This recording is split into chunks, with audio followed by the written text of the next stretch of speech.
అందరికీ నమస్కారం అండి. నేను పుష్పలత. ఈ డివోషనల్ బుక్ రీడింగ్ ఛానల్‌లో ఈరోజు నేను చదవబోయేది అంశం ఏంటంటే, బాబాగారి సచ్చరిత్ర పుస్తకంలో నుంచి 16, 17 అధ్యాయాల్లోంచి చదవబోతున్నాను.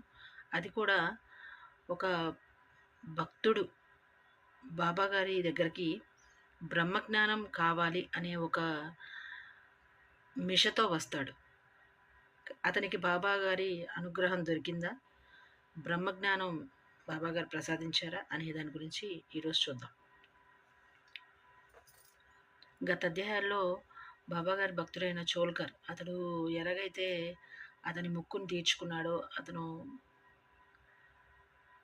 తాగే తేనీరులో చక్కెర మానేసి దాంతో కూడబెట్టిన డబ్బుతో బాబాగారికి పూలమాల, టెంకాయ భక్తులందరికీ ప్రసాదం ఎలాగైతే పంచాడో అందులో కొంత ప్రేమ ఉండింది, అందులో కొంత భక్తి ఉంది.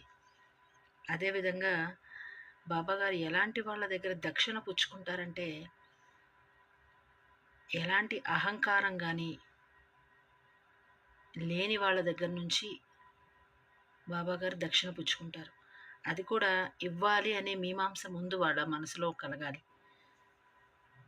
బాబాగారికి దక్షిణ కానీ, బాబాగారి భక్తులకి ఏదైనా చెయ్యాలనే కోరిక కానీ ముందు దక్షిణ చెల్లించాలనుకునే వాళ్ళకి కలగాలి. వాళ్ళంతట వాళ్ళుగా ఇచ్చిన వారి దగ్గర నుంచి మాత్రమే తీసుకుంటారు. ఇచ్చే స్తోమత, అర్హత ఉండి కూడా ఇవ్వడానికి ఇష్టపడని వారి నుంచి కానీ, అహంకార పూరితంగా ఉండే వాళ్ళ దగ్గర నుంచి కానీ ఎలాంటి దక్షిణ కానీ పుచ్చుకోరు. ఎందుకంటే మనందరము భగవంతుడి ముందు భిక్షగాళ్ళం లాంటి వాళ్ళం. ఎందుకంటే ఆయన సర్వాంతర్యామి, అందరికీ అన్నీ ప్రసాదించే స్వామి. మనము ఆయన దగ్గర కోరికలని కానీ, మన బాహ్యమైన కోరికలు, ప్రాపంచిక కోరికలు కానీ ఆయన దగ్గర నెరవేర్చుకోవాలి అని అనుకునే ఒక భిక్షగాళ్ళ మాదిరి లాంటి వాళ్ళం. అలాంటి ఒక వ్యక్తి బాబాగారి దగ్గరికి బ్రహ్మజ్ఞానం కోసం వెడితే ఎలా ఉంటుందనేది ఈరోజు ఇక్కడ అంశం. బాబాగారి భక్తుడైన ఒక అతను బాబాగారి దగ్గరికి వెళ్తాడు.